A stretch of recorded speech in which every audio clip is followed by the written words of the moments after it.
Hello and welcome to the fourth episode of the Fish Out of Water podcast. You're here with me, Matheaus, and Isaac.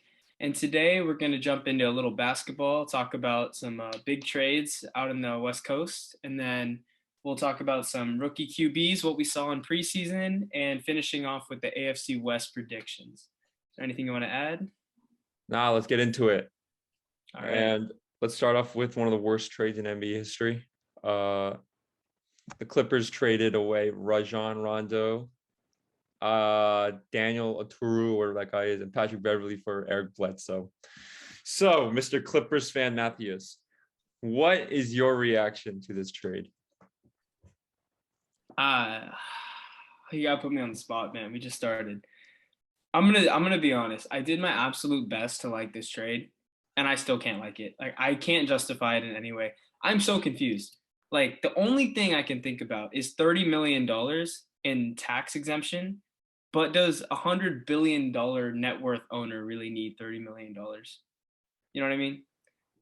And let's be real here. Hey, $30 million is a lot, right? So I looked it up. Eric Bledsoe's on a $70 million 4-year contract. And there's no team option. There's no player option. There's no nothing. It's just a contract where the Clippers would waive him after. There's no team option? No, there's nothing. It's literally just. So he's under contract next year? I read apparently they waive him after a year. I don't really know how that works. Oh my lord! But I think it's like a 2-year waive. Wait, they're waiving him immediately? No, I think after 2022 they can waive him. Dude, but you just have to pay him the contract over Yeah, time. we'd have to pay him off. And also his contract is the most expensive right now. I think it's like 18.6 right now. Like 1920, yeah. And then 1920 next year. Was that really worth it? Like, all right, I'm so confused with this move. I think it's a horrendous move, and this doesn't make the Clippers better at all. It makes them worse. I hate the move so much. And also, you do realize that the $30 million that you cleared up, it's not going in your cap space. It's just from avoiding the luxury tax. Yeah, it's tax. It doesn't help the Clippers at all whatsoever. Bledsoe is one of the worst starting point guards in the NBA in the playoffs. The regular season, he's cool, I guess. But when it really comes down to it, he's an absolute liability. He's unplayable, in my opinion. He's one of the biggest reasons why the Heat beat the Bucks, because Bledsoe was literally, he was unplayable, I thought, in that series. Throughout his tenure in Milwaukee, he was just an absolute disaster. He was the reason why I say that the Bucks couldn't reach their ceiling, besides Giannis not having a bag. But honestly speaking, though, I don't know where the Clippers were thinking with this move. To me, Rondo is, I know he didn't have a great appearance last year in the playoffs, but he didn't have an appearance. He definitely, he didn't even play, but he can definitely contribute to a playoff team. Absolutely. More than Bledsoe. Just ask the 2020 Lakers. Rondo saved the Lakers in 3 games just by himself. Yeah. Patrick Beverley, as much as I hate Patrick Beverley, he has a huge role as a culture setter, as an instigator. And that's why I don't like him that much, because his main role is being an instigator. And whether you like it or not, he is an elite defender. Yeah, instigator, as an instigator. But I still think Beverley is more valuable than Bledsoe. Bledsoe can't shoot. He can't do really anything without the ball. He's a below average passer. He doesn't really bring much to the table outside of defense, but I mean, are you happy about paying someone $20 million a year for playing defense? I wouldn't be. And to be next year, since Kawhi Leonard is gonna, this guy is so secretive, bro. Kawhi, I have no idea. No one knows how long he's out for. But I just hope the Clippers know.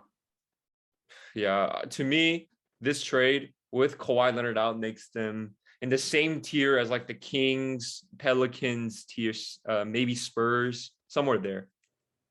Nah, I think you're bagging on Bledsoe a little too much. I don't actually think he makes the Clippers that much worse with Kawhi. Because, if you really think about it. I'm saying without Kawhi Leonard, without Kawhi. Okay. I mean, okay, let's look at it. Obviously, Without with Kawhi, Kawhi, you guys are definitely in the you're definitely like a conference. Like you can be something, but without Kawhi, like I'd say you guys are around that yeah, but I mean, if you 10, look at it, 11 seed, I 9, don't 10, see 11 seed. Rondo like I just don't see. Okay, I'm gonna take Rondo out because he didn't really play. So it's really Pat Bev versus Bledsoe if you really think about it, especially with Reggie now.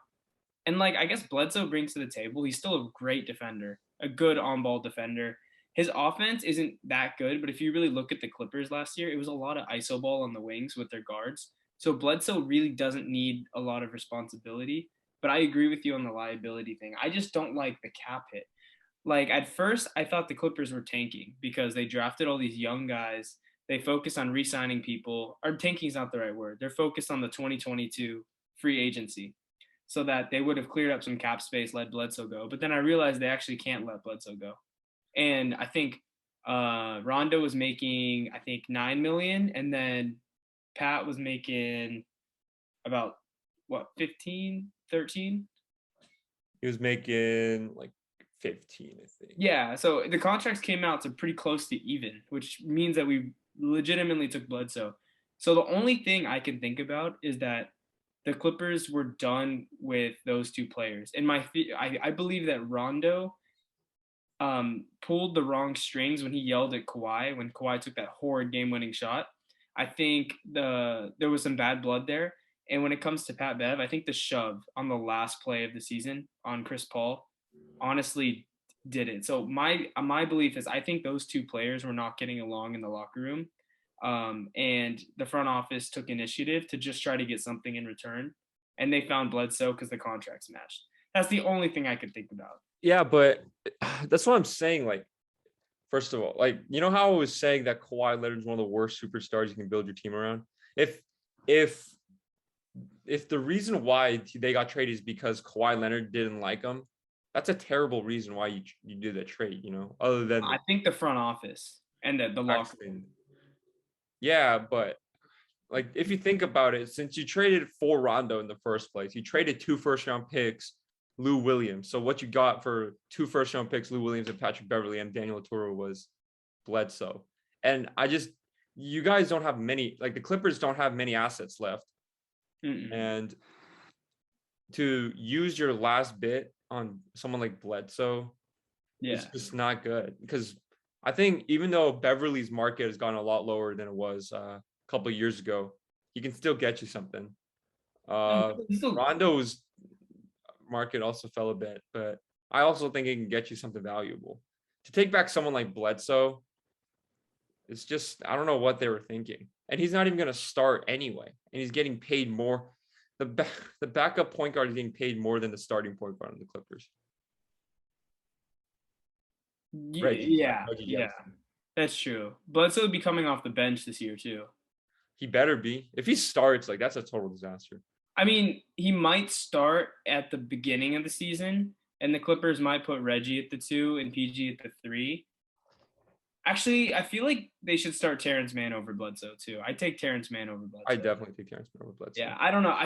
I can't really find a way to like this trade. Hence why I'm not arguing with you. The only thing I don't agree with you on is I don't think the Clippers are in the Kings Spurs range. I see them more in the like kind of where the Warriors were last year, the play-in range, where it was like no, they're like the Pelicans Kings range. I'm telling you, that's where they. Honestly, the Clippers could snag. The Clippers could snag a 6-7 seed. I wouldn't be surprised this year. If Paul George goes nuclear mode. Exactly. Yeah. But we know he can. And Reggie, if he continues how he played last year, and plus Marcus Morris was still very good. Serge is coming back off injury. Like, and Luke Kennard's going to have a bigger role because he's got to with that money. So, I mean, I could see them snagging a higher seed than like a 10 seed. Like if you think about what they've been doing since I thought the Paul George trade was a great move for them.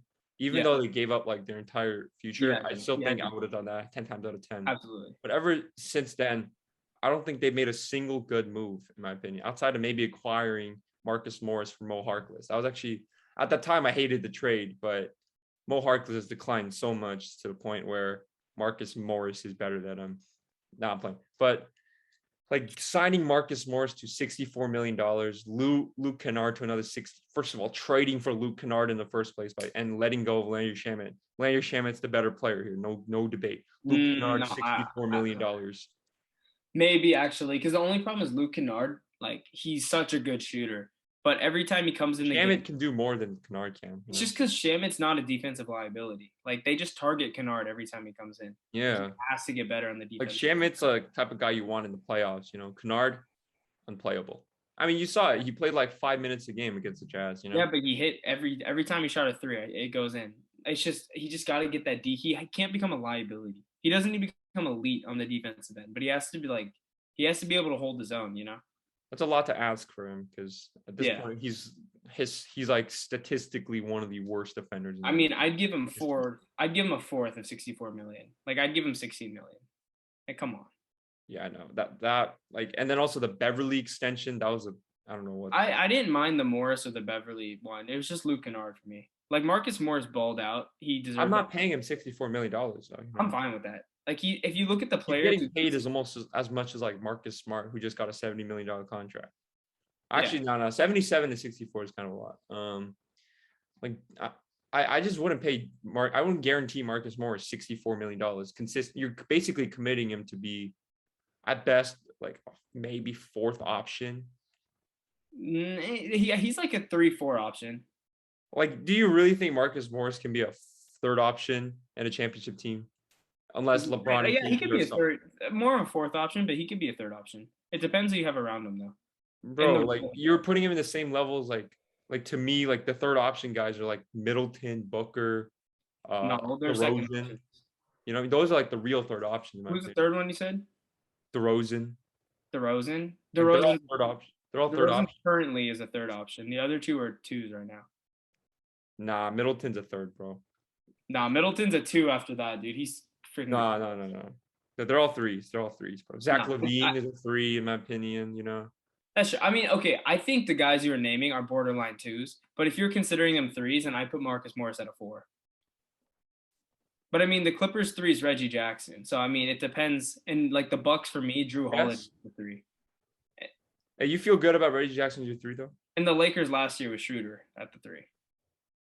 Well, yeah. Reggie's. I mean, here's the thing. Reggie, like, his career is kind of weird, but he has those moments. If he's what he was last year in the playoffs, then I'm extremely happy with him as a 3.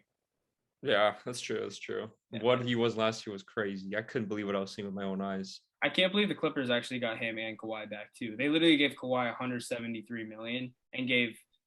Dude, I'm telling you though, he's gonna play like half the games, and like there's no money left. You're right.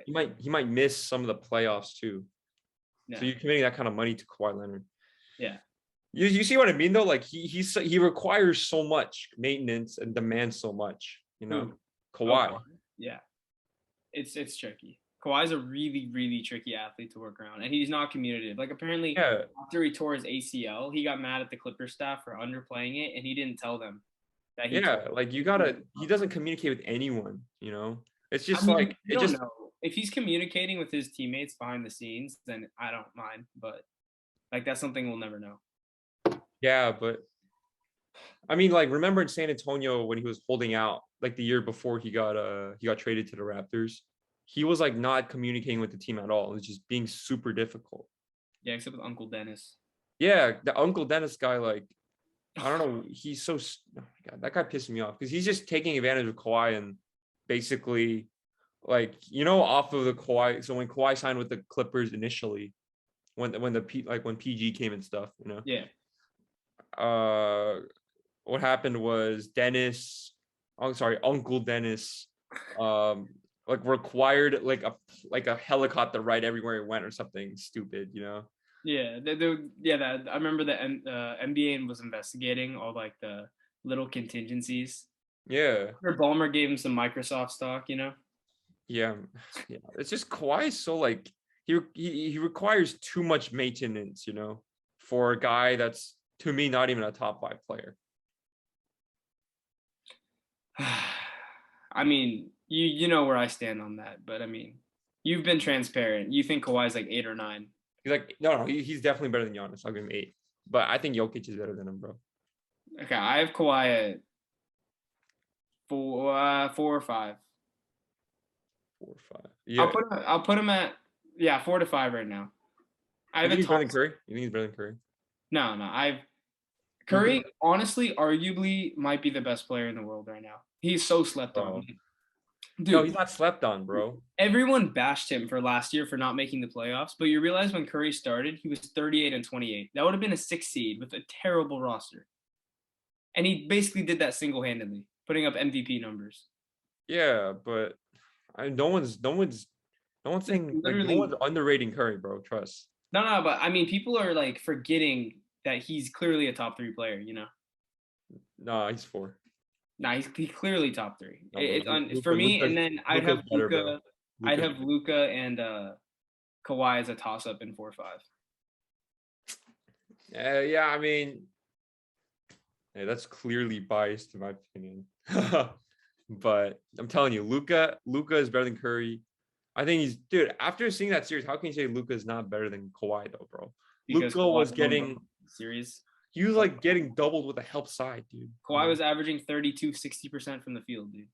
Dude, I'm sorry. There's no wing And defense you on see him. what Kawhi did in the fourth quarter? Kawhi actually guarded Luka. No. Yeah. Numbers were less than Bro, 20. I'm telling you, it's difficult for someone who's carrying a team to like even in the clutch, like when everyone's just focusing in on you, it's super hard to score like that, you know?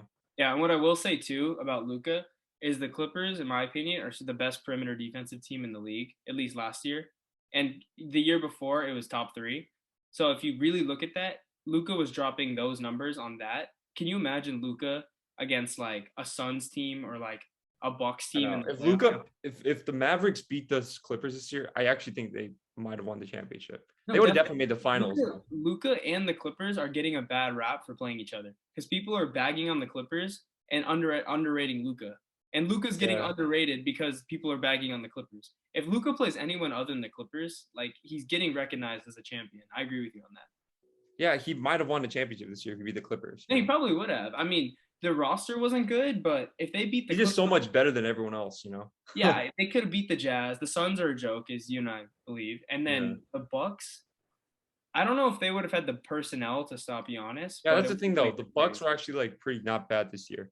No, It all depends on like Porzingis and stuff, but yeah, I mean, that's why at least becomes, he would have made a finals appearance, you know? yeah. Unless Boban becomes like Shaq, then they win. Or Porzingis can play basketball. Bro, Dingus Pingus. Pingus. Shout out Michael Rappaport. Yeah, Michael But Rappaport. I think both of us can come to the conclusion that Eric Bledsoe, that was not the right move for the Clippers. No matter how you see it, is not a good move whatsoever. Even if you save $30 million, Steve Ballmer is the richest NBA owner. It only helps Steve Ballmer, guys. Remember, it only helps Steve Ballmer. It doesn't help the Clippers. It helps Steve Ballmer. So As a fan of the Clippers, I am going to say Eric Bledsoe, if you are watching this for any reason whatsoever, please prove me wrong. I love you, man. You can turn this around. You can turn this around, please. wait, real quick though, I want to get into I want to explain why I see them in that Kings Spurs tier without Kawhi Leonard this year, right? So I know this is also assuming Reggie Jackson is a Damian Lillard again. He's back to normal Reggie Jackson. Okay, well that's completely contingent because if you say that, then I agree with you. Yeah, but I like his whole career, players. he hasn't played like that though, you know? No, he has. Like, you know when he had his Oh, own he has, role? bro. But you know when Reggie becomes like the lead player in his own role, he becomes like he plays better because he kind of likes the ball in his hand. So I mean, he's gonna have that this year. That's true. But I think there's a peak with Reggie Jackson as your second best player, you know? Yeah, there's definitely a peak, but I mean, the Clippers have the personnel and the depth to still sneak into a 6-7 seed. I mean, look, we'll go through team by team, right? So we got the Lakers, we got the Nuggets, we got the Jazz, and the Suns. I think that's pretty obvious. You think the Suns gonna be the 4 seed? I think they're better than the Clippers. And I'll tell you this. We'll mention this later. But my sleeper team in the West this year is the Memphis Grizzlies. I really think they can be something. That was your sleeper team 2 years in a row. They still didn't make the playoffs. Dude, no, it wasn't, bruh. Last year it wasn't because of Jaren Jackson's injury. Oh my goodness. Bro, this year, if Jaren Jackson Jr. is back to what he was projected to be, Memphis will be a top 4 seed. I can guarantee it. I wish they held on to Pat Bev too. I thought Pat Bev would have been great with the Grizzlies. Whatever. They got Rondo still though. They didn't trade him. I mean, I think Rondo's better than Beverly. No, Beverly's in a tough situation right actually, it depends on the situation. You know. I mean, yeah, that's true because Beverly was definitely more value. It's just I think Rondo is just so much better with like another playmaker. He's a great secondary playmaker. Yeah, he is. Like he fits perfectly with LeBron, or like I think even with like Kyrie, he would fit well. Yeah, or Luka. I think where he got lost was the Clippers resorted to so much ISO and high pick and roll on the wings that Rondo. It's just Kawhi Leonard carrying. Yeah, like Rondo really couldn't run sets, and even off the bench, like Marcus Morris is kind of the same way. He's kind of like a wing player who likes to ISO score and gets green. So I don't know. I just think Rondo didn't fit with the Clippers, even though I thought it would at the time. Yeah, that's true. It does depend on the team, but I think more often than not, I would rather have Rondo than Beverly, though. Nah, it really depends because what Pat Bev brings to the table, Mr. 94 feet, is just different. Like that's what concerns me is I don't know if the Clippers are going to have the leadership or the heart. Like, yeah, that's true. Yeah, that's true. I didn't even think about Beverly's intangibles, where he's like, I mean, he's annoying as hell, but he is their locker room. Yeah, I don't know. I really don't know where the Clippers are going. So, I don't have faith for this year. I'm just gonna watch. But I'll tell you the teams that are definitely better than the Clippers. So we got the Lakers, we got the Suns. All right, this is out of order. Yeah, just go. Lakers, Suns, Nuggets, Dallas, Utah. I got the Blazers that are better than the Grizzlies are better, and the Warriors. That's 8 teams right there. Yeah. I don't know about the Grizzlies. I'm not a. Oh, no, trust me. The Grizzlies. But the thing is, you have to realize the regular season is different than who's better. Because like last year, we knew that the Clippers, whether you like it or not, with the Lakers' injuries, were the best team in the West last year. But like, yeah. So I'm saying the Clippers, if they have the right mindset, because we do have some regular season. Ballers, but I don't think this year I don't think like a lot of teams are gonna take it off. Like. Yeah, but injuries, the greatest regular season team of all time. They're just so bad in the play. It's a hyperbole, but they're always like a top seed somehow. Utah. Who? Oh, Utah? Yeah. Yeah. I mean, Utah just got outcoached last year, but no, it's because Rudy Gobert. You can't. It's a different topic for another day. Rudy Gobert got outcoached because he was forced to play the perimeter because Ty Lue, in a genius. There's a ceiling with Rudy Gobert for sure. Yeah, I mean, yeah, he's great, but Ty Lue finessed them. Yeah, in this age, you gotta in the modern era, you have to be able to do more than just get in the paint, And then Terrence Mann forced Rudy because we had him at the 5 to come out. And then Terrence Mann dropping like 40. That was a game changer, bro. Man. All those corner threes you hit, absolute game changer. Yeah, Rudy just didn't know what to do because if he came out, then. Yeah, but. Dude, all these teams are going to be higher seeded, definitely, than the Clippers. Memphis is so loaded right now. They haven't reached their peak yet. Ja Morant, I mean, he's just so like he's on the brink of breaking out, Yeah. And Jaren Jackson, he's really got to not get injured. And you're talking about a stretch 4 who has guard skills, moves like a guard, and can be a potential defensive player of the year candidate. You got Zaire Williams, who I think will have a limited role this year. But they lost Valanciunas. But who they? Yeah, they lost Valanciunas. They got the pick, and they got Steven Adams back, which I honestly like the trade. I think Steven Adams fits with that team more than I think he does too, actually. Because Valanciunas is like a low post guy, but yeah, I would rather just give the team to Ja Morant, I could see Steven Adams and Jaren Jackson working well together, like a stretch 4 and have kind of a rim running big. Yeah. Steven Adams is very solid, Yeah. And I think they got Bledsoe back and they flipped that to Rondo. So yeah, Rondo will come off the bench as another playmaker, so that'll be a good fit for them. Yeah. So I mean, I'd say all those teams are better than the Kawhi-less Clippers, but I still see the Clippers getting in the playoff game just because Paul George, in my opinion, is still the 10th or 11th best player in the league. And especially Yeah. with alone, he could revert to some of those, like, we haven't seen him alone since Indiana and last year in the playoffs.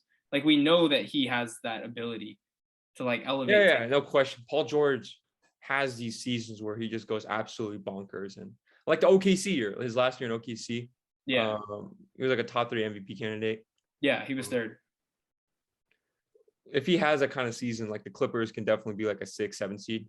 Yeah. And I'm not saying it's unlikely, but also things have to fall their way. Like for Memphis, I think, or like I think it's pretty clear Memphis is better in my opinion. So I'd say like the Blazers. Let's say Damian Lillard just holds out for the season because he hates the Blazers for, picking up Cody Zeller and Tony Snell and Ben McLemore. Unless like stuff like that happens, I don't know if like I can say that they're better than like the Blazers. And I hate the Blazers. Don't get it twisted. Like I really think they're always overrated. There's always a first round exit team. I think the Blazers are worse than here. I could see the Clippers being a higher seed than the Blazers. I don't think so, because I think their top 4 is good enough to be at 6 seed, because between Lillard, CJ, Nurkic, and Covington, I think that 4, like it's not that simple, but I think those 4 alone get you to 6 seed. No, I think the Clippers top 4 right now is rivaling them. No, I don't think so. And I think look, I'd Serge and Zoo, whoever we start. Serge is probably better right now, so I'd go Serge. But I'd take Morris over Covington or Batum, whoever you want, and then Reggie PG. Like that's like the same tier. There's nothing that impressive. Definitely not. Because you and I both we know how we feel about Dame compared to Paul George, right? Yeah, personally, I prefer Paul George over Damian Lillard too. Like again, I'm a huge Paul George fan. Yeah. I prefer him too, but like if Reggie plays the same as he did in the playoffs last year, then he's better than CJ at that playoff. Oh, no. At that, because he was shooting 56% scoring. Okay, if he shoots 56% from 3, he's better than most guys. No, from the field. From 3, he was like 44. Okay, if he shoots 56% from the field, but we know that's not sustainable though, because yeah, I'm saying if it's sustainable. Again, like I don't know where Reggie 6% from the field. Then he's like better than Malcolm Brogdon and like those kind of guys, I doubt Reggie Jackson is that kind of player. Like I don't want to take away from his playoff performance, but the way he was playing, I don't know if he can do that for an 82 games, 82 we'll have to see. Game season stretch, Yeah. And I think like Lillard, CJ, they're much better than the Clippers top 2. I think Covington is like Morris has a bag more than Covington does, but I think Covington overall as a player is more valuable than Morris. No way. Marcus Morris is way more valuable than thought Covington had a down year last year, but at his peak, what he can be is a small, like basically a small ball 5. He can switch 1 through 5. I don't know how he regressed as an on-ball defender, but he's an incredible help side defender. And he's so versatile on offense. And I don't know why. He's not versatile on offense. He just sits in the corner. Yes, he is, bro. You can use him in the short roll. You can use him in the corner. Bro, you can use him in the short roll. You can use him in the corner. You can use him as a pick and roll guy. There's a lot of things you can do with Covington, bro. Yeah, but Nurkic is so much more dynamic than he's a 3-and-D player who's 32% from 3. Come on. No, but he does a lot of things that, like Draymond, he's similar to Draymond, where like Draymond is statistically horrendous, but he is like one of the most valuable players on the Warriors. He's like the second most valuable player on the Warriors. I would completely disagree with that. I'm not. Draymond defensively is better than Covington. The way Draymond flows in the offense is different than Covington. Covington to me is just like a Jay Crowder, just a 3-and-D who can't shoot. No, I think he could do more than Jay Crowder because his size and his defensive versatility is much better than Crowder, and he can attack a close. Not last year. Last year he was horrid on both ends of the ball. Yeah, he had a down year, but I don't expect him to just somehow become. The Rockets played Covington. Remember when the Rockets went no center? They were able to survive with Covington at center defensively. They were one of the top teams defensively with Covington at center. That's true, but that's because like Harden too, as a post defender, is underrated. What I'm saying is having Covington at center can have Draymond at center is the best small ball 5 in my opinion, or technically Anthony Davis, but AD is really bad. That's not a small ball. He's really a center. So Draymond at the 5 is basically the best small ball you can get. I think the next best thing you can do is either LeBron or Covington at the 5. You really put LeBron and Covington at the 5 on the same tier? Defensively, they're like the same tier. Dude, you just named Draymond and LeBron, two guys who move off the ball and work in systems beautifully, and you compare that to Covington. Defensively. No, I'm Covington talking defensively is way worse. No, I think he has the same value as LeBron and Draymond. It's No, a did you tier watch the below. It's a Blazers tier last year? below. It's a It's tier a below. fat tier below. Like, I think No. It's a one. It's like, I think, okay, LeBron, Draymond at center is probably the best. Then you got Covington at center, I would say, like as a small ball 5. as a small ball 5. I've seen way more small ball 5s be more efficient. Like what? I would even Terrence Mann argue at the 5? Would you rather have Terrence Mann at the 5? I could easily argue Terrence Mann at the 5 last year was more valuable. Definitely not. Batum at the 5 was more valuable. That's how they beat the Mavs. Definitely. That's how they beat the Jazz. Like Definitely. Covington at the 5 didn't have that value. Covington brings a lot of value to the table, and it's You could also move atypical in a like way, I but could see a Zion at a 5 for a small ball lineup. I could see a Zion's better than Covington, but at the 5, I think I'd rather Covington. I could see KD at a 5, which would be I don't think even KD better. can play a 5. I don't think KD could play the 5 if he wanted to as a stretch. I don't think so. Defensively, KD's tall enough to rim protect. And you and I both know he's not a bad rim protector. Oh, Golden State days, yeah, but not now. Well, no, they could do it. It wasn't like playing the 5, dude. You could run Patty Mills, Kyrie, Harden, Joe Harris, and put KD at the 5. Like that would be a very competent small ball lineup. It's not as good. Okay, offensively, yes. I'm talking pure defense. Defensively, Covington is that the could best. work. He's like the 3rd best small ball 5 in the league. Who? Covington. No, I take KD over him. I take defense and Batum over him defensively at a small ball 5. There's no way, bro. Covington can do so much more than all those guys defensively. No, because like if you really look at it, when you run that small ball system, like Covington he's not as good as you're giving him credit for. And I saw it all last year in Portland. I know I'm telling you, he had a down year last year, but I think a part of that is Terry Stotts.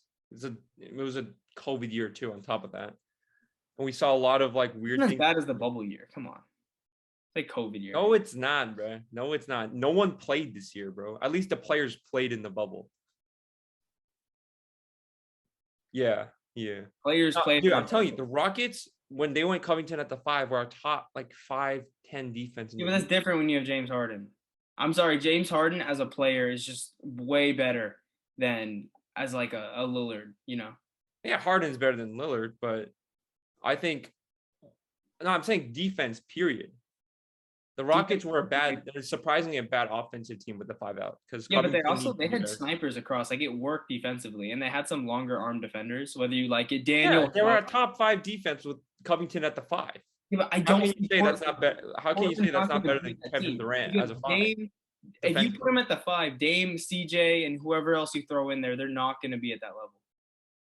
What do you mean? What do you mean at that level? At the perimeter defense, because like if you don't have the right perimeter defenders, you can't run a small ball lineup. Let's not act like what the Rockets had were elite perimeter defenders. No, but they were good enough to hold their own. Like it was PJ Tucker and Covington.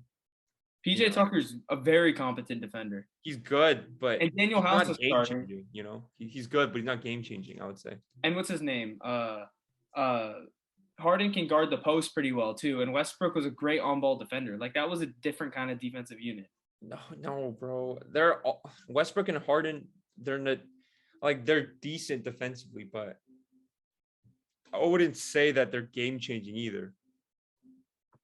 All right, I see what you're saying. Anyways, let's shift gears into football. We got way off topic. Wait. Yeah. We're just talking about basically I see them in that Pelican, Sacramento, Minnesota tier, and like around the 9-13 area right now. I'm fine with that. I can see them getting in the play-in game. Yeah. Like right in there. Maybe. All right. So let's shift gears. We had a whole rant about Covington playing center. How do we even get there? I think we're just debating between the Blazers and Clippers like Kawhi, who's better. So let's get into football real quickly. We're glad that the preseason is back. It's a good time to see rookies who aren't going to get that many opportunities in the season, like QBs, a new rookie tight end in Tebow, and rookie skill positions. So we'll start with Tebow. Obviously, horrendous. He missed so many blocks, couldn't run around, and Yeah. I don't know. Could have been. It's probably the worst version of a tight end I've ever seen in my entire life. I thought they were going to use him as like a gimmick back, but watching him, he just didn't know where to be. Like he did not know anything about what he was doing. Yeah, he couldn't there's a linebacker out of position and his hips were turned the opposite way. And Tebow couldn't even do a quick move, an in route or anything like that. It was just so bad. Yeah. Tebow, we all saw the viral clip of him trying to do a block and during a run block, and it was really sad. So Tebow got cut, sadly. I honestly though, I think it was a good thing he got cut for Urban Meyer's legacy because his first time as an NFL coach hires like his buddy Tim Tebow. If he would have started in a game like that, like a real NFL game, that would have been horrible for his legacy. Yeah, good thing there's preseason this year. Last year, if he did that with Tebow, man, that would have looked bad. That would have looked bad, bro. All right. So let me ask you, now that we're in preseason, who was your big preseason winner, team or player? Easily Zach Wilson. You're joking. You're actually joking. Zach Wilson. Zach Wilson.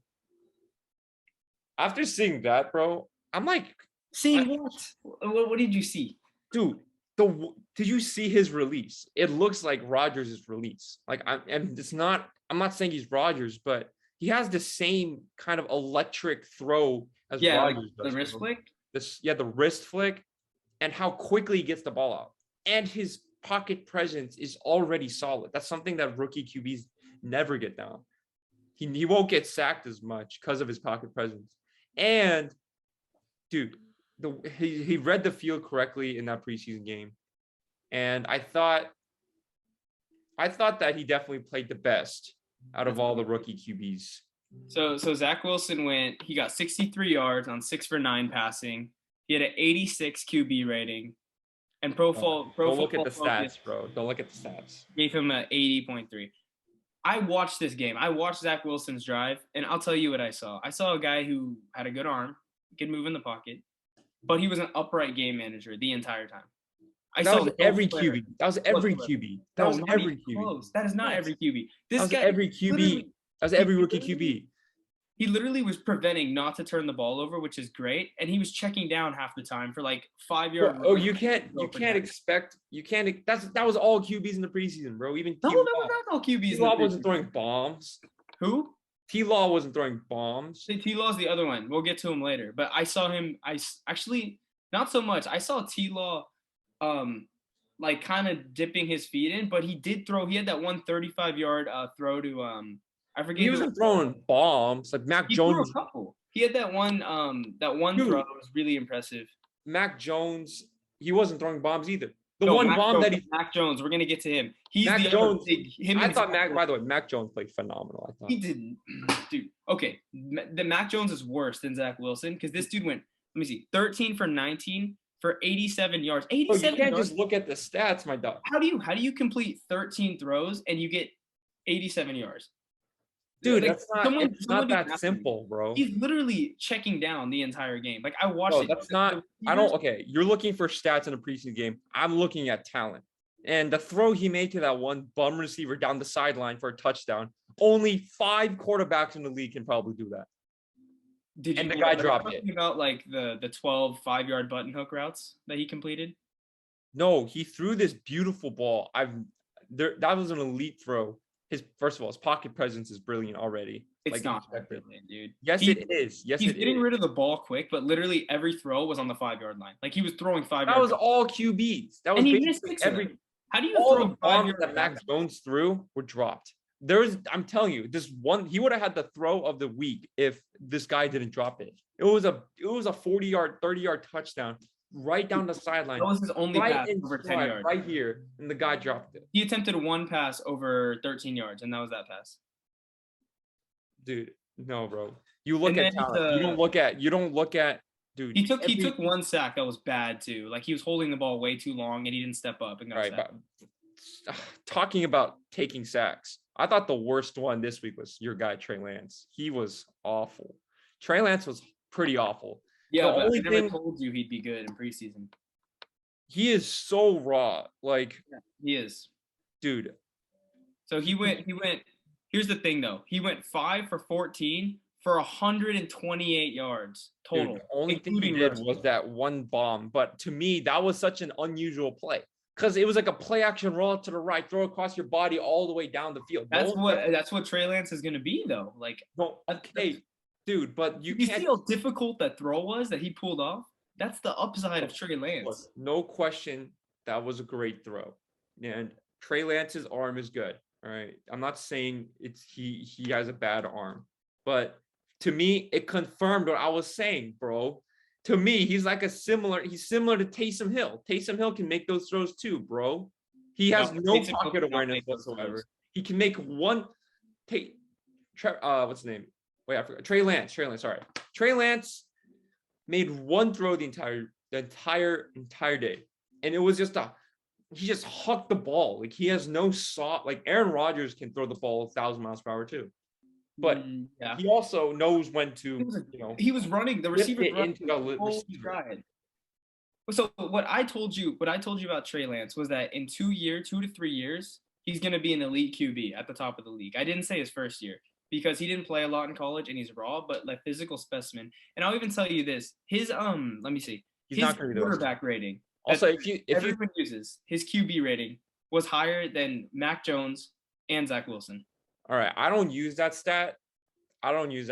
Because I think in sports, things like basketball, PER and QBR is just very misleading. Because if you go off those stats, then I don't know I don't even look at QBR. I watch with my eyes and I see who's good. His QBR was a 93, but his Pro Football Focus grade was a 48, which I think he played pretty horrible. But what I saw was the glances of his upside that he will become. Because by the way, that one throw, I think that was all Kyle Shanahan more than anything. Well, that's part of the reason I think he's going to be great. Is the Niners are the perfect system. Well, yeah, that's true. He took 4 sacks, so his pocket presence is not at the level of Mac Jones or Zach Wilson yet. No, it's not even, dude. It's not close yet. Like he's got to adjust to the speed of the league, and it's going to take him a year or a year and a half or so. Yeah. And dude, that throw was all Kyle Shanahan. No, that's never, that kind of play will never happen again. Like no cross body rolling left. Oh my goodness, that was crazy. But it wasn't like a Mahomes cross body like while in motion like that. It was just a rollout to the right and then basically step into the throw across the field. And that play is never going to get called again. I guarantee it. Like, stuff like that never. They're gonna get him in some bootleg bombs. Trust me. That's gonna be Kyle Shanahan's big thing. Anyways, let's see. Justin Fields. How'd you feel about Justin Fields? Look, he played better than that. He played pretty good. I have to admit. One thing I won't take away from Justin Fields is that he's a great athlete. He's mentally strong too. Like something about him, he almost gives me that Russell Wilson mentality. You know, like I see a lot of that in him. Maybe Justin Fields. Look, that guy he is an athlete, bro, but I still think he can't throw. 14 for 20. Dog, don't 5 rushes. Look at the game, bro. I watched all the games. I love preseason. Well, I watched the first halves because the second halves of preseason is a joke. But yeah, that's true. Let me think. He threw 14 passes for 142 yards. That's averaging a little over 10 yards a throw. That's impressive. I'm not looking at stats. Not 13 throws for 70 yards like Mac McCarthy Jones. Come on. Dude, Mac Jones is clearly all right, my rankings might change now because of how good Zach Wilson played. I think what's crazy is Zach Wilson might be NFL ready already. The way he was moving in the pocket and how he was zipping out the ball that quickly. You know, his arm talent it's nice. I'll give you that. I think Zach Wilson might have the best armor in the draft. I think the best specimen we have is definitely T-Law. T-Law he's 6'6". Wait, specimen as an athlete? Yeah. Trey Lance. Measurables and as mainly measurables. So you mean all around then? Because if you're talking about physical specimens, Trey Lance without a doubt. Justin Fields. Nah, Justin Fields isn't as athletic as Trey Lance. Oh, bro, Justin Fields Trey Lance is more of a Mahomes build, where Fields is more like a Russell Wilson build. Both are athletic, but Nah, bro. Clearly, one's bigger and stronger and faster. No, I don't think Trey Lance. No, he does Trey not Lance have is the arm bigger, that stronger, and faster than Justin Fields. No, bro. No, he literally is. No, bro. No, Like not he from what is I saw. bigger and he is stronger and he is Justin faster. Fields he's a good athlete. Dude, he looked a lot more electric than Trey Lance for sure. All right. Anyways, I don't really want to touch much on Kyle Trask or Kellen Mond, but Kyle Trask is terrible. Kellen Mond didn't really get much opportunity, so yeah, because Kellen Mond got absolutely swamped by my preseason winner. The Denver Broncos, come on, man. 33-6. The Vikings pulled off 2 field goals, and literally they didn't even play anyone except for the first quarter. Drew Lock, if Drew Lock plays like that, then yeah, this Drew Lock looked pretty good, man. Drew Lock went 5 for 7 for 152 yards and a touchdown. Jerry Jeudy was balling. Cortland didn't play yet, but Yeah, Jerry Jeudy has 0 receptions, bro. 1 reception off 2 attempts. He only played. I'm sorry. 1 reception. I didn't know he had a reception. And I don't know if you watched that reception. He shifted the receiver left and took the sideline for an extra 15 yards. And yeah, then I would not take Jeudy in the 5th top. round, buddy. I'm not taking Jeudy in the 5th round. I would actually. It was around 6 or 7. It was 6 or 7. It was 6. Because I took a Pitts. Okay, wait. Let's get off topic. Yeah. And on top of that, Pat Surtain already showing off the footwork. Yeah, Surtain looked pretty good. 6. No. It's Surtain crazy because he's not a fast corner. He's not a fast corner. He looked pretty good. So no, he's not fast. He's big. He's a little bit more of like a Ramsey. Like he's big. Ramsey's fast, bro. He ran a closing speed. Ramsey's closing speed. That's what Surtain has. Is he has awareness, IQ, because he trained with his dad his whole life, and his closing speed and footwork. Yeah, but the thing is, I think his ceiling is kind of top though, because he doesn't have the speed. No, I see Surtain being a top 5 corner in the league for a long time. He's got ridiculous. He's already polished, but I think you can hear it right now. He's going to be a star in this league for a long time to come. He's going to be better than J.C. Horn for sure too. I mean, I didn't. J.C. Horn's whatever to me, but anyways, I also want to comment. Actually, we're gonna get more into. I'll get more into this in the next segment. So, I guess we can just head into it now. Our AFC West predictions. This is the runner-up since the Chiefs were in the Super Bowl. We're just going in order. So let's see. We'll start with the Chiefs since they're at the top. Yep. How do you feel? What do you see this year? Well, first of all, they prioritized protecting Patrick Mahomes. They got Orlando Brown. They traded a first-round pick, I believe, to the Ravens for him. They got the guy from what's his name? Is it Joe Thuney? Is that his name? The guy from freaking New England. I forgot his name. I don't remember. But they signed another. I think he's a center. I don't know. But they just upgraded their line like crazy. They got Orlando Brown, who I think was one of the he's one of the best O linemen in the league. He just wanted to play left tackle. Yeah. So he's playing left tackle for the Chiefs. And remember their O line got beat up last year because they had a couple injuries. I think it was Schwartz and I forget who their other guy was. Yeah. But Mahomes Mahomes was running for his life against Tampa Bay, and I'm sure they don't want that to happen again. Yeah. Their defense mainly stayed the same. Frank Clark might miss the season because of his little incident there though. Yeah. But yeah, I mean, it's the Chiefs. I think they got slightly better. I mean, like Eric Fisher and who's the other guy? They also released them. Eric Fisher and the other guy is just as good as these guys. So the Chiefs are gonna be back. I think like they should run the ball more, personally, because they put so much pressure on Patrick Mahomes by throwing so much, and they did use a first-round pick last year on a running back. So I would consider running more. And I mean, I don't know. It's just the Chiefs. They're gonna be like one of the best teams in the league. And yeah, one of the best teams in the league. They're gonna probably be the first seed. So there's nothing else new, Yeah. So where do you have them standing record-wise? And they are playing. I believe they're playing the NFC least. And they're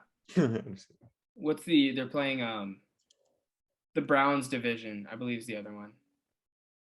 Uh, Yeah, so they're playing the Browns, the Bills, all that.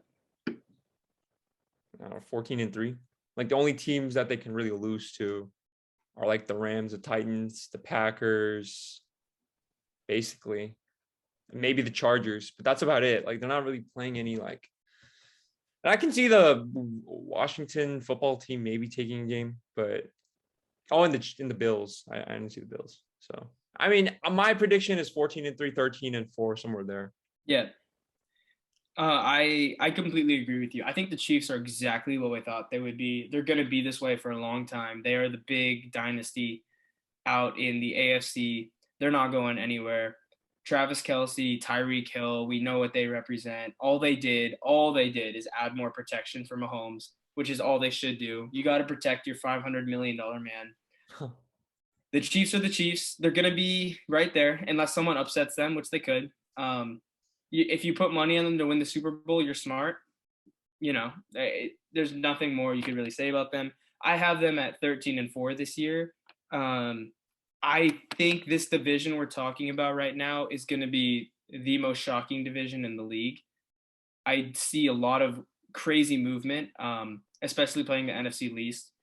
And for the Bills and the Browns, those are hungry teams who are going to want to kind of test their playbook against the Chiefs. And the Chiefs, knowing Andy Reid, will do the same. So, I see them losing 4 games. I see Mahomes, I don't want to say regressing is not the right word, but being more conservative this year. I see Clyde Edwards-Helaire having a huge year. Hence why I took him in fantasy. So, 13-4. I don't think anyone's surprised with that. Yeah, it's just their defense. We have to keep an eye on for Tyrann Mathieu. I think his best days are starting to become behind him. Mm-hmm. I didn't think he was a great safety to begin with. He's kind of like I don't know if it's the best comparison, but like a Pat Bev. He's kind of like he's like a culture guy, Yeah, they call him the honey badger. Like he's quick, he's gonna jump balls, Yeah, I wouldn't say he's one of the best safeties in football, though. He's not a well-rounded safety, you know what I mean? Yeah, he's just he's a vocal guy, By the way, I think I said they're playing the Rams. I meant the Browns. Sorry about that. They're playing the Browns. Denver plays the Rams in preseason. But yeah, Browns, Bills, that division. Yeah. Anyway. Now we can move on with this team right here. My background. Look, I know what I'm about to say is outrageous, but I truly believe in this guy right here, the man. And I really think the Chargers are going to make the Super Bowl this year. I think they're going to do it. They have all the pieces. People are going to say that their defense is horrendous. I disagree. Derwin James is healthy. Joey Bosa is healthy. And as long as their corners are solid, the corners to me are just okay. You got Chris Harris Jr. I think he's a longtime veteran. He'll be fine. And you got Mike Davis on the other side. He was average last year. I think he'll be fine. So as long as the defense is mid-tier, and I think it will be because you have a pass rusher like Joey Bosa. Derwin James, his rookie year was set like he was historically one of the greatest rookie safeties of all time. If he returns to what he was, I think the Chargers will definitely be one of the best teams in the AFC. And they upgraded at O-line, getting center Corey Linsley from the Packers. And I think this will be a top 3 offense in the league minimum. I think Herbert, he already had a breakout year, but I think he's going to really solidify himself in the top 10 this year. You got an elite receiver like Keenan Allen, got a jump ball guy like Mike Williams, getting Jared Cook. Great versatile blocking tight end who can also run routes. Hunter Henry's still there too, right? Or he leave? He's on the Patriots right now. Oh, that's right. They got him and Johnny Smith. Yeah. All right. So if you're wondering why I'm not surprised by that bold take, I've heard it all year long. This guy really does believe in the Chargers. I think the Chargers are good. He hit it on the head. They made some moves. A lot of it's on the shoulders of Herbert. And the other thing too is this schedule that the AFC West teams are playing is not difficult. at all. Like it really isn't. So I actually have the Chargers going 11-6. I have them losing 6 games. Yeah, I would say that too. I just think that You think they can get hot in the playoffs? that's what I'm predicting. So you're making a bold take. So I respect that, but no way the Chargers are making it. I think that the Chiefs are better, but I think, like, to me, I wouldn't be surprised if if they beat the Chiefs, in the divisional round, or if they beat someone like the Browns in the divisional round, or the Bills. I think the Chargers might be a little clunky to begin with because they did get some new pieces at O-line. That takes a while to build up. So I have them going around 11-10 wins too. And I think they're going to get hot and really, yeah, it's just one game in the NFL, so. Yeah. But my problem with the Chargers is I don't think they can compete in the AFC yet against the big dogs. So like their schedule's light. I see them dropping a game to Denver, dropping a game to the Chiefs. They might beat the Chiefs once, but they got the Ravens and the Bills. They got some things to worry about. But when they get in the playoffs against these teams, my thing is I see a lot of heavy play action teams in the league, and that is like the best way to cancel out an explosive offense. And I don't see the Chargers as a team who's gonna like run the ball heavy. I see them as quick scorers, more like the Chiefs. And I'm looking at teams like, the Browns, the Ravens, the Colts. Yeah. Not so much the Chiefs. I'm missing a few, but there's a lot of teams in there. The Bills, who I just see them like when it comes to a playoff setting and it comes down to coaching and clock management, I don't see the Chargers getting past, wild card matchup. I think a lot of it also depends on their new coach, Brandon Staley. Yeah, absolutely. For the Rams last year. He's a complete unknown because he's a rookie head coach. But I guarantee you, Brandon Staley, the fourth, I don't know what he was running last year. It was I think it was the Seattle defense that he's running, the cover 3 zone. He's definitely going to get these guys to, a minimum mid-tier defense, as long as he has Joey Bosa and Derwin James, he'll be a mid-tier defense with Brandon Staley. There's just too much unknown for me to have them getting past anywhere in the playoffs. I don't have them winning a playoff game. I have them right at 10, 11 wins like you. I mean, it's too early for this team. I like where they're going. I'm not going to put a penny on them at all. I don't trust them. Oh, okay. I wouldn't I think that's a little too extreme. Like, I understand if you don't think they're going to make No, I got them in the playoffs in the wild card spot. I just don't see them getting past the wild card. I have them losing in the first game. They're better. To me, they're better than teams like the Bills. They're better than... Not yet. Better coaching. Scott McDermott. They're going to manage the clock better. Patriots. Like, no, bro. The Bills... Better than Patriots, obviously. I think the Bills reached their ceiling last year, personally. No, the Bills will be there. You got to don't forget about the Ravens will be there. The Browns will be there. I think the Ravens might miss the playoffs this year. We'll get to that later. Yeah, but honestly, the Ravens are the perfect team to cancel out the Chargers just because I see these play action teams coming out of the AFC. I mean, dude, I wouldn't just say that just because there's play action means that you're better than a certain, I'm not going to say, the Titans are better than the Chiefs because they can do play action, No, but the Titans are a tough matchup for the Chiefs. And we saw that. Yeah, the Titans are great. They're going to be at the top 3. The 3 best offenses in the league. The Titans are one of them, Yeah, and I love Mike Vrabel, especially defensively. The Titans were pretty bad last year defensively, bro. No, I'm saying as a coach. I just to see him out coaching a team like the Chargers. I mean, I think the Chargers is a crazy Super Bowl pick, but I respect you because it's a bold take. No, bro. Trust. I put money on it. I'll wave it in your face, Nah, bro. No, bro. I got the Chargers making it. I think Herb can make the jump. I mean, he already kind of did make the jump last year. He was one of the best QBs in the league. But I mean, we all know in the NFL, because we have to see big year. Yeah. When you have a big year, you have to have another big year. Because if you don't, yeah, exactly. It has to be sustainable. That's why he's not considered, top. Again, more question marks with the Chargers. They should put a big question mark on their helmet because I have no idea what to expect. But I see people with bold takes. I see people more like me. I see people having them at winning 5 games. Yeah, they're pretty. oh, they're wild. I'm not saying that they're like gonna make the wild card round, but I'm saying like they are a real wild card team, you know. Yeah. A I lot to could go that far. go. And also like I think it really goes down to how good Brandon Staley is as a coach. Um, Definitely. he has to make So the most of, their pieces and yeah, coach them up. Yeah, we'll see from there. definitely. They got to create culture too, which we'll see.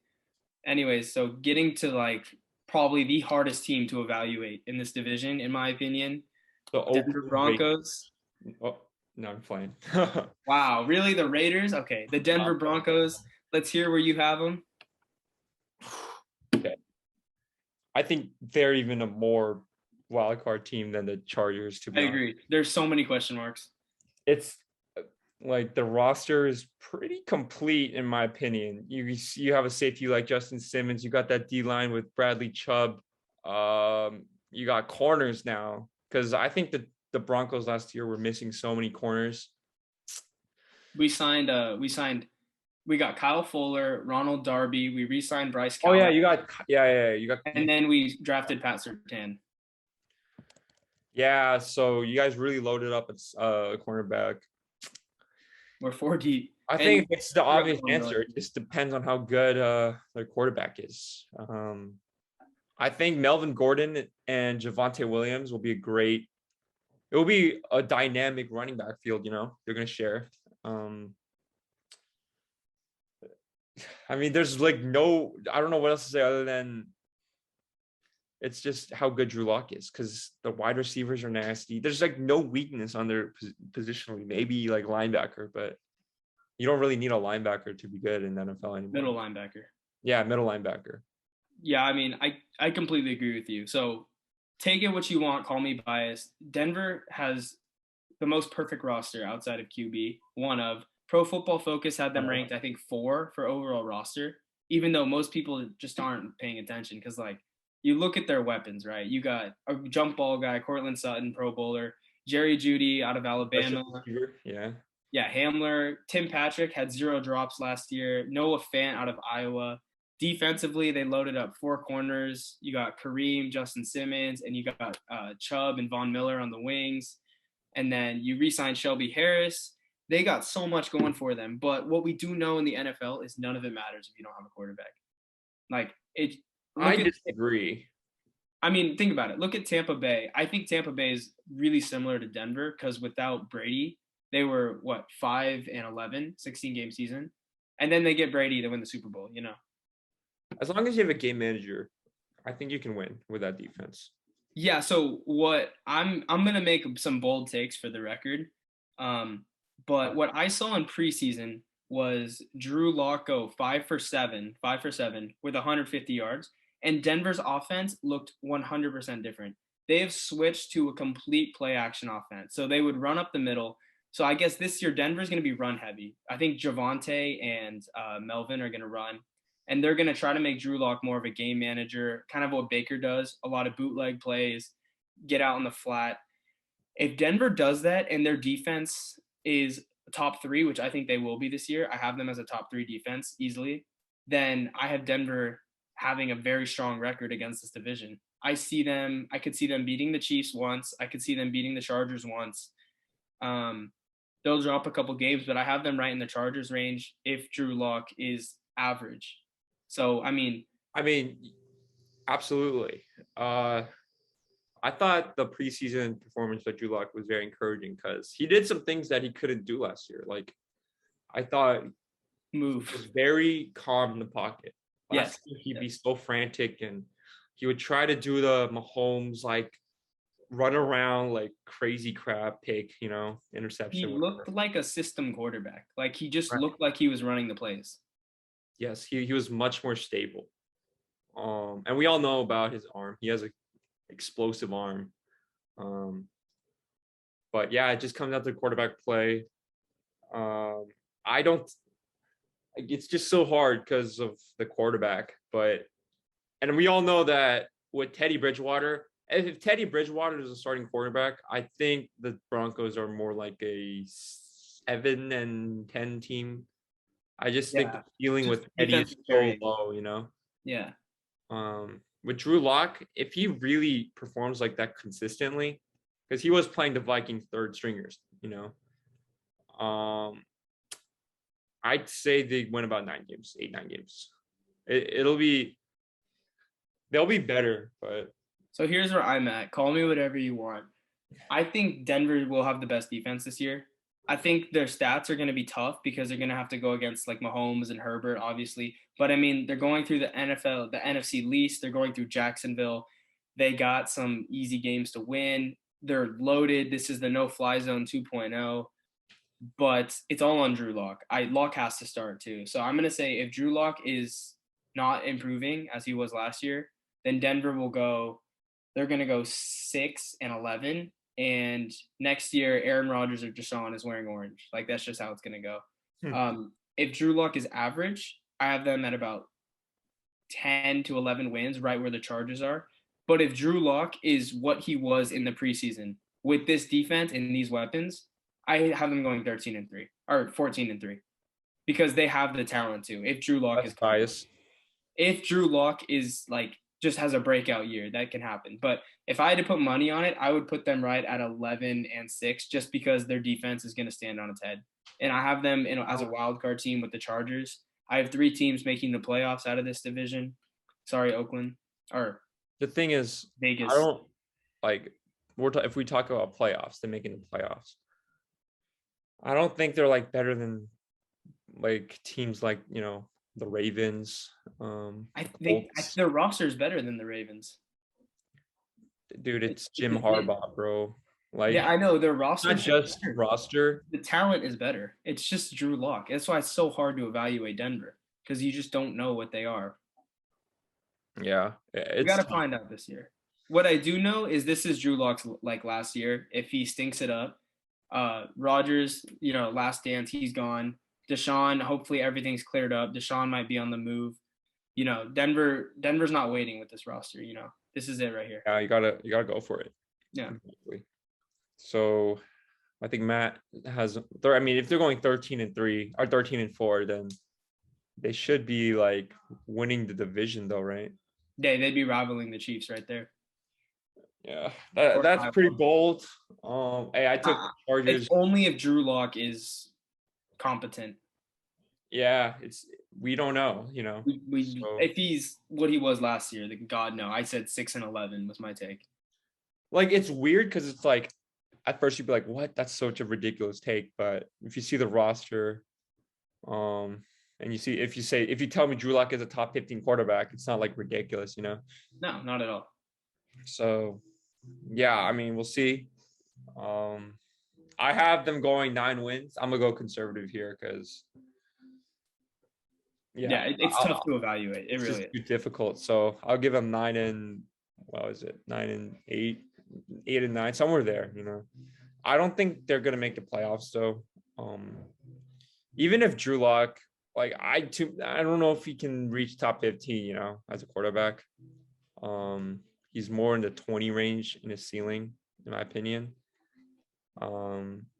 So yeah, I'm not as high. I think the roster is very underrated. But I mean, you kind of got to take into consideration if Javonte and Melvin are good enough and Denver's O-line stands on its head and Denver's defense we already know is loaded, then they could just run a play action system and still squeeze out 9-10 wins, which is, I think, the argument you're making. Kind of. Yeah, basically. I mean, yeah, it's difficult for me to evaluate them. Super volatile team. Pretty exciting though. Watch them make it to the Super Bowl. I don't know. Dude, don't say that. You're messing with my emotions. Yeah. If Drew Lock makes the Super Bowl, You're gonna buy. You have to get a jersey. Buy a Drew Lock jersey if they make. I would. I don't even like him. Like, he's kind of weird. Like, I don't know. I also question if he's really focused because I don't know. He got antics. But yeah. Anyways, let's get to the team that no one cares about: the Oakland Raiders, or the Las Vegas Raiders. Did I said the Oakland Raiders before too? I did too. It's fine, bro. Why these guys can't make a single draft pick correctly? They can't make any moves. Like they took Ruggs over CD and Judy. Let that settle in. And like the best receiver in the draft last year, Justin Jefferson. We gotta sit back and realize like Henry Ruggs the third. I gotta go on an Isaac rant here. This dude was like the fourth option at Bama. Why would they take him over Jerry Jeudy? Why would they take him over CeeDee Lamb and Justin Jefferson?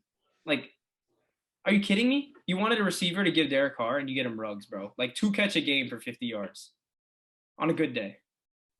Yeah, I mean, it's probably because of the Tyreek Hill thing, like, speedy wide receiver. Honestly, I think in a foot line race, Jeudy might be faster than him. Like, okay. I mean, he's fast. He got the record, bro. Oh, wait, no, he didn't get the record. He was like second, though. He ran a 4.25 or something crazy like that. But how are you going to be like enamored with speed when you have like a ball hawk wide receiver like CD and like a shifty Jeudy and like Justin Jefferson, who's just fundamental, Yeah. And then they also picked Jonathan Abram. What a terrible pick. And then, they still got Khalil Mack, but I mean, Josh Jacobs. Wait, don't Khalil Mack's in Chicago, bro. He's been there for a while. Oh, he's drafted by Oakland and then he was traded to Chicago. I got it backwards. Anyways, no, and then you got Josh Jacobs, and last year was supposed to be his big breakout year. Dude's averaging 3 yards a rush, like on a good day. He was like 2.7 yards a carry. Yeah, and they reached for Alex Leatherwood this year. And then they lost all their money to Antonio Brown because they let him go. Yeah, and they got a bunch of washed players on their D line. Before this podcast, I had no idea Yannick Ngakoue was on that team, to be honest. Corey Littleton apparently is there too, by the way, and Casey Hayward. So, I mean, I like Derek Carr. I think he's a very competent quarterback in this league. He's good, but Oakland's stuck. They don't have direction. They drafted horribly, like Isaac said, and them drafting horribly is costing them because now instead of having like an elite 3 with Derek Carr, you got Josh Jacobs and Ruggs. Like, I mean, you're really not giving Derek Carr much to work with. The defense isn't great. I see Oakland as a stagnant team with nowhere to really go. I don't know. And now they're in this division. Denver, whether you like it or not, is one piece away. The Chargers are building beautifully. The Chiefs are here for 10 more years. I think if Derek Carr was on the Broncos, the Broncos would be like 11-win team, to be honest. 11-win team? Yeah, I was thinking like 14. They'd be Super Bowl contenders. Okay, what if you had Rodgers? What would you say? Super Bowl contenders. Okay, yeah, obviously, but like. Oh, well, here's the thing. Like your first, when a QB comes to a new team, it takes a minute. So honestly, even if it was Rodgers or Deshaun, I'd still have Denver at about 12-5, because like that's what Tampa was last year too. Like it takes time, It's true. Yeah, I mean, the only thing really encouraging from Vegas is Derek Carr and Darren Waller. Waller is like a ridiculously talented tight end. That guy like consistently runs outside, and it's like kind of ridiculous. Mm-hmm. Yeah, I mean, Josh Jacobs is kind of underrated, but hey, you average 3.2 yards per carry. It doesn't look that great, No. And he doesn't catch anything. Yeah, it's tough. They selected him with a first-round pick, by the way, so another miss, you can say. So where do you got the Raiders record-wise? They, again, the least. This is pretty, like the 7 wins, 8 wins. Like maybe 6, but I'll say like 7 and 10, somewhere there. They're gonna miss. Yeah, 7 and 10. They're probably gonna miss their draft pick this year too. So. Yeah, I'm gonna go a little higher than you. I'll say they'll win 8 or 9 games, but I don't think so, bro. They're good enough to be a 500 team, especially like you get 4 free wins. They're still going to be one of the worst defenses in the league unless Casey Hayward turns back time and Yannick Ngakoue is Jaguars, Yannick Ngakoue, and 6 of your games are Denver Chargers and Chiefs if Denver's competent. Oh, I forgot that Max Crosby. Oh, they took Cleveland Farrell. I forgot about that. That's like so. Oh my God. Sorry. I should have mentioned that before, but yeah, looking rough for them. I mean, honestly, I don't want to be that guy, and it's kind of hard to do this in the NFL, but the Chargers really could try to find a way to blow this up because these teams are on the way. Raiders. The Raiders, I'm sorry. your division's loaded. Like you've got to get competent. You know, you got to make some moves. Fire whoever's drafting too. I don't know what they're doing. Yeah, reaching on Alex Leatherwood. Dude, I think it's freaking John Gruden, bro. I think he's drafted. John Gruden is interesting, man. He's a very interesting guy. Yeah, well, anyways, I think we agree that we got the Chiefs kind of at the top of the division. We got the Chargers and Denver kind of bundled up there. You got the Chargers a little higher. I got Denver a little higher. And we got the Raiders not making the playoffs and below, you know. Yeah. I think that's where we're going to be this year. Anyways, thank you guys for listening to this point. This was a fun topic. Anything you want to add? Nah. Chargers Super Bowl. I guarantee it. Drew Lock is a bomb. Wow. Hey, he kind of is. I can't even lie. He's got to prove me wrong, man. I put my faith in him last year, and he let me down. Oh, by the way, guys, this man said that Drew Lock will win MVP last year. Oh, okay. No. Now we gotta extend. Now we gotta extend the podcast. I watched him play 4 games. Denver went 4-0. Our roster was loaded, and he had the game against the Texans on the road where he had like 310 yards and 4 touchdowns. I made the bold take that Drew Lock would be an MVP candidate with this roster, and Denver would break out. And this guy was literally dog, bro. This guy was dog water. He let me down so hard. So I refuse. This guy said Drew Lock. Freaking Drew Lock is gonna win that MVP award. But dude, Drew Lock trained with the GOAT this summer, so maybe that'll help. But I refuse to believe in him anymore unless he proves me wrong, because he hurt me. He hurt my feelings, man. He hurt my feelings. Drew Lock MVP, baby. Drew Lock MVP. Man, this guy. Watch him break out this year when I don't believe in him. He's not. I'll take it. I'll take it if he does. Anyways, for real now, thank you guys for watching to this point. Stay tuned for more updates and keep up with our social media. We'll post some clips and keep us posted on what's going on in the sports world. Awesome. Fun day. And hope y'all had fun listening.